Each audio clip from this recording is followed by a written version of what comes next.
À quoi penses-tu lorsque tu entends le mot obsession ou manie? Selon un livre écrit par le sociologue John Alan Lee, intitulé Colors of Love, l'obsession ou la manie peut être identifiée à un type d'amour possessif qui peut conduire à une jalousie extrême et à la codépendance. Ce type d'amour obsessionnel peut être causé par un déséquilibre amoureux et des insécurités de la part de deux personnes. La bonne nouvelle, c'est que même si tu te trouves dans l'un des cas décrits par Lee, tu n'y resteras pas nécessairement pour toujours.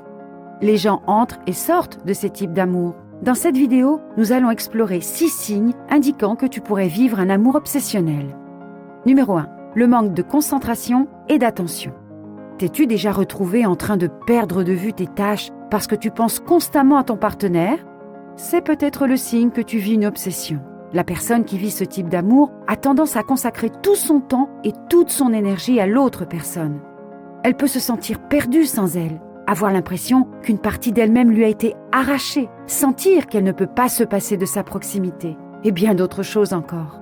Selon les chercheurs en sociologie et en psychologie qui ont étudié ces types d'amour, tous ces sentiments pourraient être liés à la codépendance, ce qui nous amène à...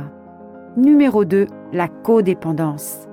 Si ton humeur, ton bonheur et ton identité sont définis par une autre personne, alors tu pourrais être dans une relation de codépendance, indique l'article d'Everyday Health sur la codépendance.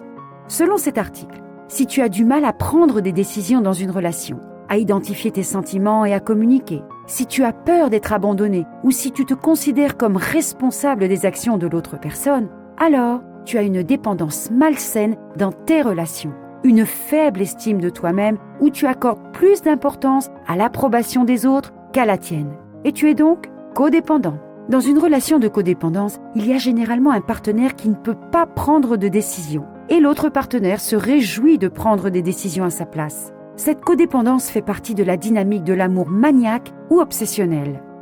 Numéro 3. Tu ne te sens pas bien lorsque tu n'obtiens pas l'attention de ton partenaire. Comment te sens-tu lorsque ton partenaire n'interagit pas avec toi? Normal, inquiet, angoissé, vide? Si tu ressens des émotions extrêmes et négatives liées à l'attention, cela peut être le signe d'une manie ou d'une obsession. Ces sentiments peuvent se manifester par l'envie de parler ou d'envoyer des SMS à ton partenaire en permanence, par la tristesse, le désespoir ou l'inquiétude s'il ne répond pas immédiatement, par l'impression qu'il t'ignore, qu'il ne t'aime plus ou qu'il t'évite si quelques heures ou une journée seulement s'écoulent sans qu'il te réponde. Tu peux aussi ressentir un vide quand tu sais que tu ne peux plus communiquer avec ton partenaire, par exemple au moment de t'endormir. Cela fait partie des émotions et des réactions qui caractérisent le style d'amour maniaque ou obsessionnel selon John Alan Lee. Numéro 4. La jalousie extrême. La jalousie extrême peut revêtir de nombreuses formes, du simple sentiment d'insécurité à l'agressivité physique. L'une des causes de la jalousie extrême est l'incapacité à se détendre, parce que l'on est souvent en train de se demander si notre partenaire nous trompe ou non. Elle peut également créer des problèmes dans la relation, tels qu'un manque de confiance, des cris ou des abus. La jalousie poussée à l'extrême peut rompre et endommager complètement la relation. Selon un article paru dans Very Well Mind, la jalousie malsaine trouve son origine dans la peur de l'abandon, ainsi que dans la crainte de ne pas être vraiment aimé. La personne agit donc en questionnant agressivement son partenaire, en se sentant paranoïaque, en essayant de contrôler l'autre, en violant l'espace personnel et la vie privée, entre autres. Si tu es confronté à des sentiments extrêmes de jalousie et que tu n'arrives pas à les résoudre par toi-même, nous te conseillons de contacter un conseiller en relations interpersonnelles ou un psychologue près de chez toi. Numéro 5. La possessivité extrême. La jalousie extrême conduit souvent à une possessivité extrême dans le but de contrôler et de garder le partenaire près de soi. La possessivité peut consister à briser les limites du partenaire, à s'immiscer dans son espace personnel, à essayer de contrôler qui il voit ou à qui il parle, à essayer de décider comment il s'habille, ses sorties, ce qu'il mange, à s'introduire dans son téléphone, à le culpabiliser, à le manipuler, à l'empêcher de sortir seul et bien d'autres choses encore. Lisa Firestone, psychologue clinicienne, affirme qu'agir de manière possessive conduit inévitablement à une rupture des liens avec cette personne.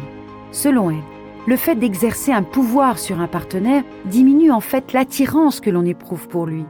La possessivité entraîne une diminution de la satisfaction dans la relation et la détériore. En fin de compte, si ce comportement n'est pas arrêté, il aboutira à la fin de la relation et laissera deux personnes très blessées. Et numéro 6, avoir désespérément besoin de ton partenaire.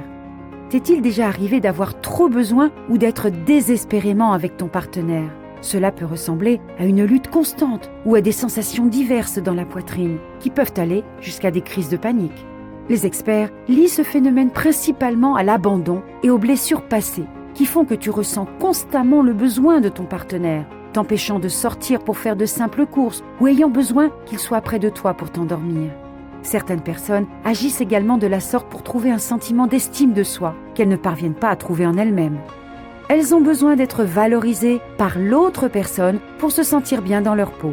Mais exiger trop de ton partenaire à cause de ton besoin de lui peut vous épuiser tous les deux et mettre la relation à l'épreuve jusqu'à l'extinction. T'es-tu identifié à l'une ou l'autre de ces situations ? Rappelle-toi que le meilleur moyen d'éviter la manie amoureuse est de reconnaître les comportements obsessionnels ou possessifs avant qu'ils ne dégénèrent.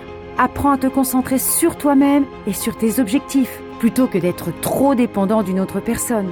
Et apprends à développer la confiance dans toutes tes relations.